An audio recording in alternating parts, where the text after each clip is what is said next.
ময়মনসিংহের ভালুকায় দিন দুপুরে একটি বাড়িতে হামলা ও ভাঙচুরের ঘটনা ঘটেছে। সোমবার দুপুরে ঘটনাটি ঘটেছে উপজেলার বাসিল এলাকায়।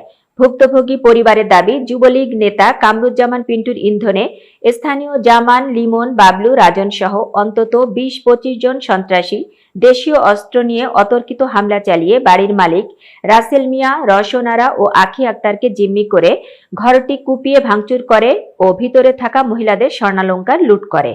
পরে হত্যার হুমকি দিয়ে চলে যায়। এ ঘটনায় মোহাম্মদ আব্দুল বারেক মিয়া বাদী হয়ে মডেল থানায় একটি লিখিত অভিযোগ দায়ের করেন। মডেল থানার অফিসার ইনচার্জ শামসুল হুদা খান বলেন, পুলিশ ঘটনাস্থল পরিদর্শন করেছে, তদন্ত করে প্রয়োজনীয় ব্যবস্থা গ্রহণ করা হবে। আমার ঘরটা ভাঙচুর করছে, আমাকে জিম্মি করে আমার ঘরের সকল মালামাল ভাঙচুর করছে, নিয়ে নিছে এবং এইটার আমি সঠিক সুস্থ বিচার চাই। আমার অনেক ক্ষতিগ্রস্ত করছে, আমাকে অনেক দিন ভোগাইছে তারা। সরাসরি আয়সা আমাদের বাসাটা ভাঙচুর করছে।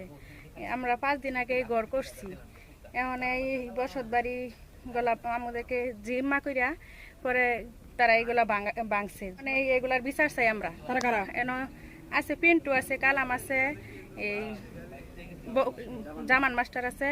এই যে দেখেন আমাদের ঘর দর সন্ত্রাসীর আয়সা ভাঙ্গা চেঙ্গা সব লুটপাট করে নিয়ে গেছে গা, আমাদেরকে জিম্মি করে। আমার হাজবেন্ডের মরার দশা, আমার হাজবেন্ডকে অনেক মারধর করছে।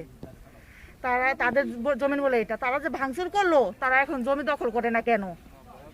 কেন দখল করে না তাহলে? এটা তো আমাদের জমিন। অনেক লুটপাট করছে, অনেক ক্ষয়ক্ষতি করছে, আমরা বিচার চাই।